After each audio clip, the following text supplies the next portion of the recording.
Hi, welcome to Wandering into the Woods, a podcast brought to you by the creators of Adventures with BeeGee. I'm Linda, And this is Jarrett. and today we'll be talking to you about the celebrations we did to honor the summer solstice, which is the longest day of the year. It's actually the shortest night of the year. All right, Jarrett, we can agree to agree. It is actually both, but most of the time, people like me focused on the part where it is the longest day of the year. And here in Texas, it seemed like the sun didn't set till like maybe 9 p.m. or afterward. Yeah, it's around 9, I think. Yeah. So, Jarrett had actually planned a great day summer solstice celebration for us, and we were supposed to go on a nice little kayaking trip. Pack rafting. Pack rafting, thank you. Yeah. And what's different for us new outsider people between pack rafting and kayaking? A kayak is like a hard plastic shell. It's got a specific kayak shape to it, which I would show you with my hands, but that wouldn't help anyone. And a pack raft is a raft, which is usually inflatable and, some sort of ovalish shape, maybe pointed at the edges. And the packing part means that it gets real small so you can take it on adventures. So you can carry it with you, right? Yeah. For a hike. You can pack it with you even. And then raft with it. Yeah. Amazing. Now you got it. Oh my God. Yeah. Anyway. And kayaks are, harder to travel with. I mean, they've got some inflatable kayaks and stuff, but, it's all about the shape. Yeah. So yeah, that's what Jarrett had convinced me to actually try it, pack rafting for the first time. And, I was nervous. We drove all the way to Georgetown and back. And we had to drive back because the park was full. And I think the reason why the park was full is because it was... a combination of things. Yeah, definitely a combination of factors. It was, well, all the parks in Travis County have been closed due to COVID. Again. Again. And on top of that, we tried, the summer solstice fell on the same weekend as Juneteenth and Father's Day. So, of course, a lot of people were going to try to be outdoors. Yeah, and it looks like they all got pushed to Lake Georgetown, and so they actually had a sign out. I didn't know that existed because I go to Cedar Break Parks all the time, and I've never seen it so full. They have a sign out that says "Park Full," and people are just like parking all over the road. Yeah, you'd think they'd have an app or something, or at least some update on the Texas Wildlife website where you could see if the park was full, but no, there's no such thing. Don't you remember back in one of our earlier episodes? It's not a Texas State Park. It's a Oh, Corps that's of true. Engineer. Yeah, so I'm sorry, I keep forgetting. Their It's hard for websites me to keep track.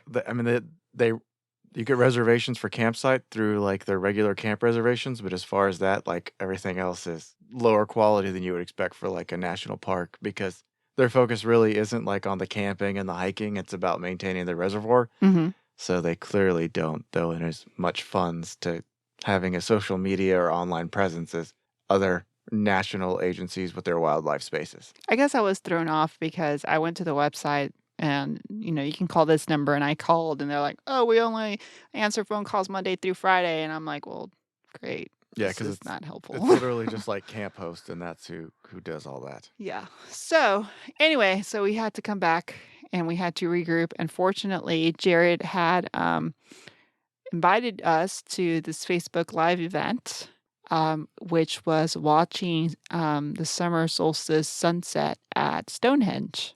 And it was put together by the English Heritage Foundation, which is dedicated to, preserving and sharing English heritage sites, including Stonehenge. Mm-hmm. It was co-hosted by Stonehenge, of course. Yeah. And so unfortunately, it seemed like it was pretty cloudy over in England yesterday. So today we're recording on Sunday. So it seems...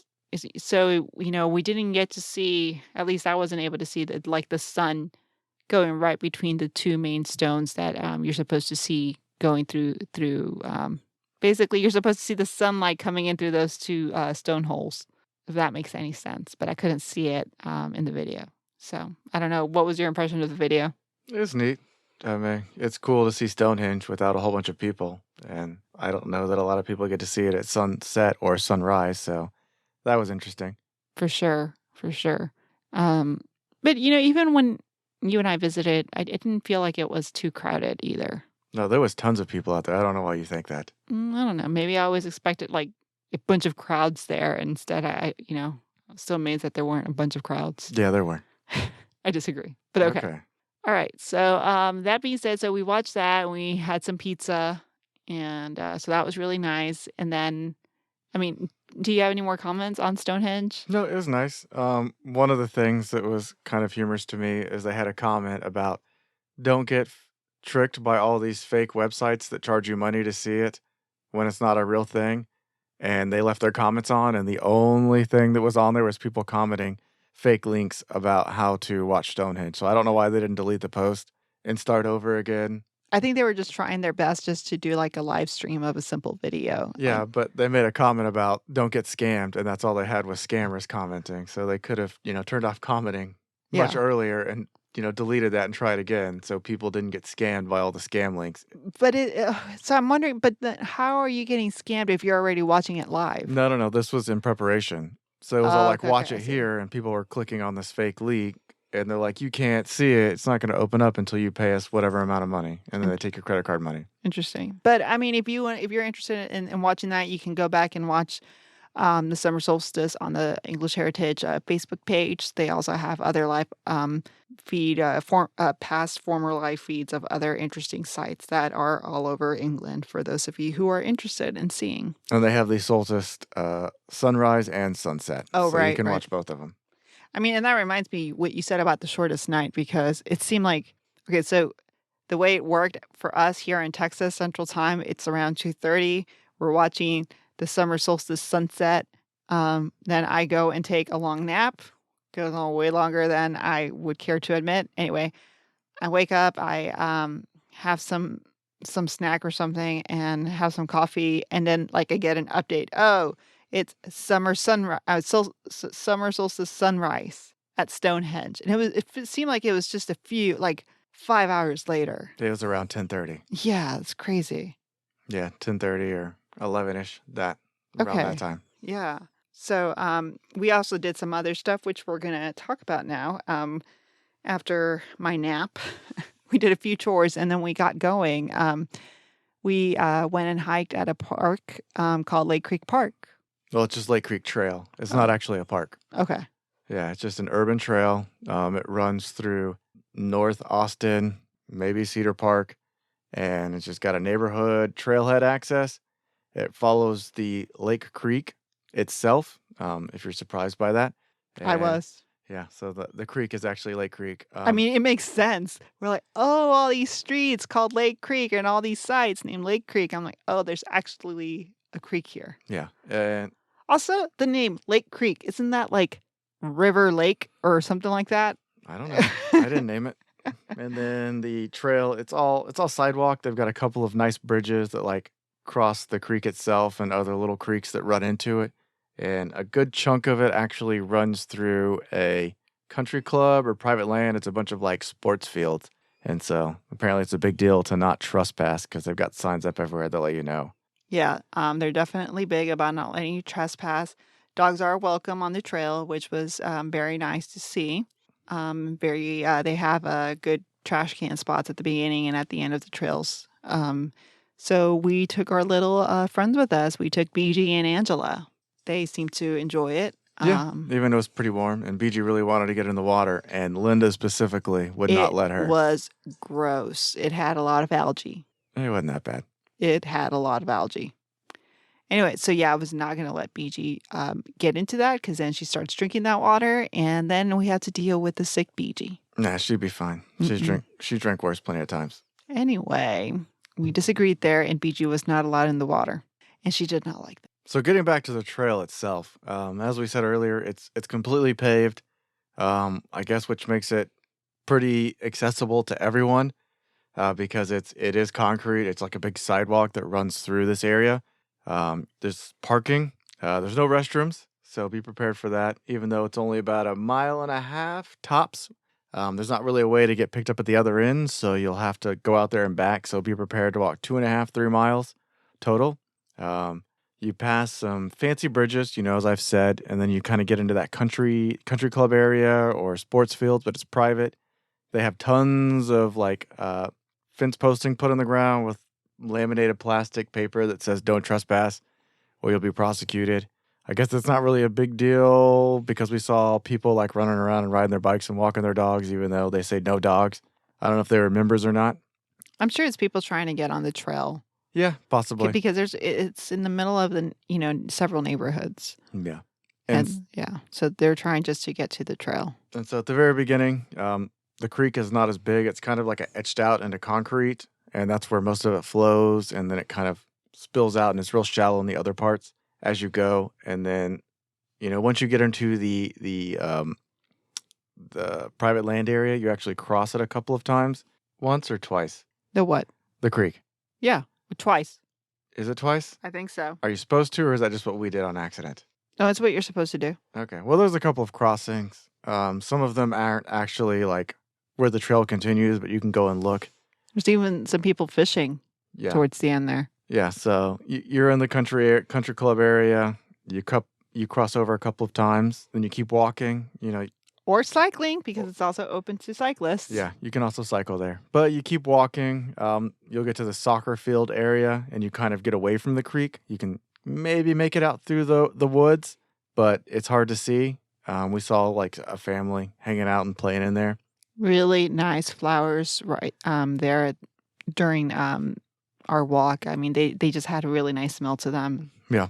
Which for me is rare. Usually people say, "Can you smell the flowers?" I'm like, "Sure," but I really can't. But you could really smell the nice flowers out there. And then after that, you get to the apartment complex. So it's on the backside of an apartment complex, which is another access point. And that's where it kind of Y's off. If you go to the right of the Y, starting from the main trailhead, it crosses over the water. It's actually in the water, so it flows over the top, kind of like a dam. Mm-hmm. And so you could get wet if you're hiking it, I guess, or it could just be slippery, so be careful. That's where I've always seen people out there fishing, and there was more people out there that day fishing, so it seems like a spot to go to do catch and release. And if you go to the left fork, it kind of takes you out to a big grass area and a pond, and then you just kind of get to the end and turn around, and you go back to the trailhead. And that's kind of the trail in a nutshell. It's nothing like crazy, but it's pretty easy. It's amazing that it's like in the middle of a city, so it's kind of a gym. It's a nice little outdoors gym or escape from the cement jungle around it. But if you're looking for, like a good hike or something like that, that's not what it is. It's clearly an urban trail, but it's fairly long, 2.5 miles, 3 miles. You could make a run out of it. You could ride your bike to it and down it and explore a little bit. You could mess around in the water. It's not very deep, but, you can mess around and you can do some fishing.